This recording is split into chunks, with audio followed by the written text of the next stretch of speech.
In San Francisco, the organization Together SF holds a community gathering to encourage Asian Americans to get involved in elections. I changed careers and started working in politics full time to give Asian American voters a seat at the table.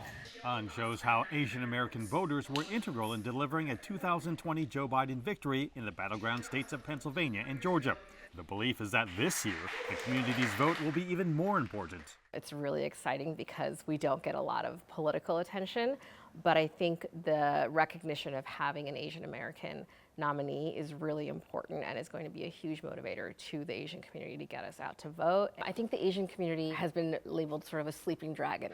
At the event, an appearance by the group Dear Community, which formed in response to anti-Asian hate and violence breaking out during the COVID pandemic. Get out and vote and advocate for yourself and your community. It doesn't matter who you're voting for, whoever resonates with your values. For Josephine Zhao of the Chinese American Democratic Club, she believes the presidential candidate with a representative voice is California native Kamala Harris. Right now, Asian American, hopefully that they would be able to identify with a strong woman that come from our city, that understand the importance of law and order, housing, as well as inclusion. But also listening to the event is Lee Joo, a Trump supporter who also happens to be running for San Francisco mayor. I believe the majority of Asians and people who immigrate to San Francisco, they're not liberals, they are conservative people. Conservative means traditional family. If you're a man, you're a man. You're a woman, you're a woman, and we protect our children.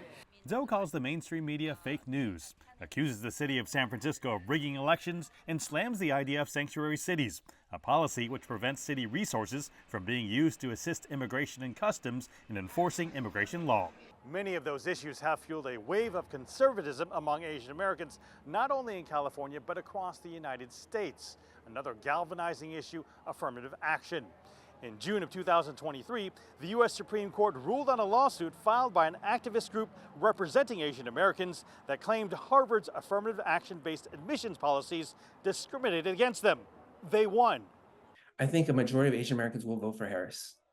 There's been an upswing of Asian American Democrats to the point where it's, probably close to 65%, 70%. But that doesn't mean that the 30% don't matter. And they've been very, very vocal.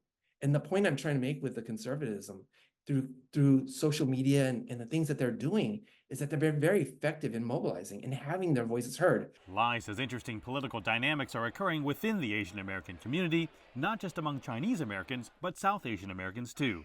Yes, there's Kamala Harris on the Democratic Party ticket, but there are a lot of interesting dynamics that are happening in the GOP.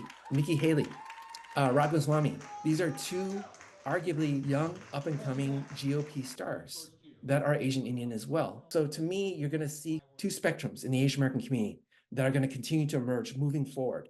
Lai also predicts conservative Indian and Chinese Americans will work together, as the two largest groups in the Asian American community often share a similar education level and live in the same suburbs. Mark New, CGTN, Mountain View, California.